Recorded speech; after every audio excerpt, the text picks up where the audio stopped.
We've been working hard applying pressure on Games Workshop for, of course, what's going on with their crazy leftists within the Black Library, within their company proper. But there is some good stuff in development. Of course, we know that Henry Cavill is working with Amazon to try to make a Warhammer 40K related streaming series or movie, and he seemed to allude to something about that this weekend. Yeah, let's be a little positive on a Monday. I feel like hoping that this is going to go somewhere. Now, we know that there's been some problems with Henry Cavill as well recently, which we're going to get into in just a moment. So please hit the like and subscribe button as we talk about all things Warhammer 40K and science fiction. This is your real science fiction news. Really appreciate you being here and supporting us, guys. I'm a science fiction writer, so if you like my takes on different things here, you might enjoy my Justified Saga of the Nano Templar. This is Crusading in Space. It's awesome stuff, and it's a full trilogy of just fun, action-packed adventure with laser swords in the description below. It's available on ebook, print, and audio, and I appreciate you guys for reading. If you like Warhammer 40K and Star Wars, I think you're really going to enjoy this. So let's check it out as we get into the news. And this is what Henry Cavill's got going. So he confirmed his injury, which was a rumor last week that he got injured on the set of Highlander, which they're remaking Highlander, which scares the hell out of me. But since Henry Cavill is involved, it scares the hell out of me a lot less than it would be without his involvement. Now, Highlander, I was very much into the TV show version back in the day. Duncan MacLeod, really enjoyed that, but they've botched every other iteration of it ever since. Every attempt at a movie has just been a disaster since The Quickening, and don't even get me started on The Raven. Do you guys remember The Raven? Oh my God. Leave a comment down below if you remember that. That was pretty short-lived UPN cringe right there. But hey, Highlander is something that is such a cool thing, and there's so many different types of iterations of that. The Eternal Warriors, a version from kind of Valiant Comics that I really enjoyed back in the day as well. And it's something that that Eternal sort of warrior type is something that is really resonates with people and actually is a really good fantasy concept. And I hope that they do it right and that it goes well. Now, we know that Henry Cavill has an injury, and he's got his injured foot that he shared on social media. It was reported about a week and a half ago that he was injured while training for his upcoming role in Highlander, that it would delay the film's production start date. He was injured and serious enough to push it back to the beginning of 2026. It was initially supposed to go into production in October. He confirmed the report by sharing a photo of his bandaged and elevated foot to social media. Painful stuff right there. I've had foot injuries, and poor guy right there. So he also shared a poem, Invictus by William Ernest Henley, that was first published in 1875. Yeah, we're going to get in some quality stuff on this this channel here. Henry Cavill's such a brilliant guy. He says, "Out of the night that covers me, black as the pit from pole to pole, I thank whatever gods may be for my unconquerable soul. In the fell clutch of circumstance, I have not yet winced or crowed aloud. Under the bludgeonings of chance, my head is bloody but unbowed. Beyond the place of wrath and tears looms but the horror of the shade, and yet the menace of the years finds and shall find me unafraid. And it matters not how strait the gate, how charged with punishments the scroll. I am the master of my fate. I am the captain of my soul."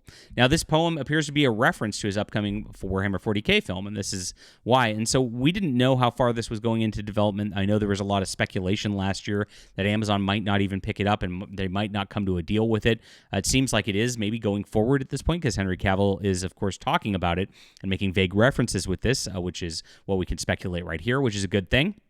In the picture with his foot, you can see multiple hardcover Warhammer books, including one from Horus Heresy right here. You can tell what he's doing right here. Sweet. This is awesome. Little 30K action right there. And additionally, the poem is connected to the Warhammer universe and the Ultramarine captain Saul Invictus, who led the Ultramarines' first company during the First Tyrannic War against the Tyranid Hive fleet Behemoth. And he and the first company defended the Ultramarines' homeworld, Macridge, and their sacrifice brought time for the Ultramarines to mount the counteroffensive, ultimately in defeat in the Hive fleet Behemoth.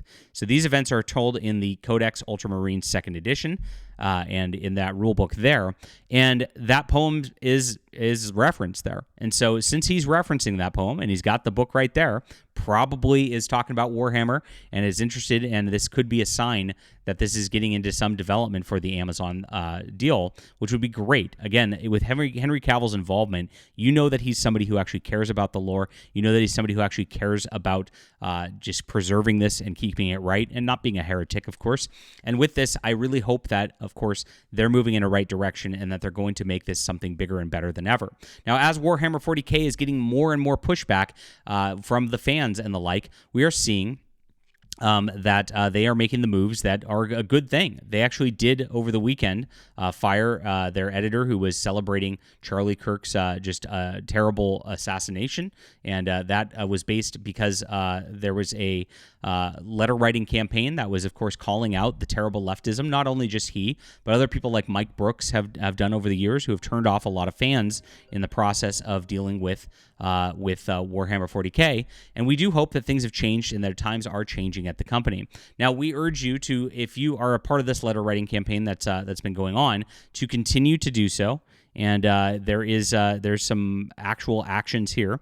They were originally posted by Thor Odinson over on X, and I'm trying to find his actual post, but I can't find his actual post right now. Of course, here we go. He's launching a deal to say, here's the people that you need to email about this and continue this on, because we are making a change. If Mendelsohn is suspended, there is a possibility we can keep this going further. And just because, like, of course, they're going a little bit in our direction doesn't mean we should stop. And we know that there's a store out there that's actually quit carrying Warhammer 40K products over this, which means that it is working and that they are actually seeing that the fans are wanting things to, one, of course, remove all this radical leftism from Warhammer 40K. Number two, actually retain the lore and actually change things back so we can get things rid of the feminist crap like female Adeptus Custodes and the like. This is the actual goal. You matter as customers to some of these companies some of the times, and of course, Warhammer's feeling the pinch right now like a lot of them are. Keep the pressure on, my friends. Let's keep celebrating what Henry Cavill's doing, and this is your update for a Monday morning. Really appreciate you being here. All right, please hit the like and subscribe button. Let me know what you think about this. Is it a good sign for the Warhammer TV show or movie that Henry Cavill is making? Do you think that that's going to be coming into fruition? It'll be a good thing. Love to hear from you. Please check out my Justified Saga of the Nano Templar. Appreciate you guys for being here. We'll be back.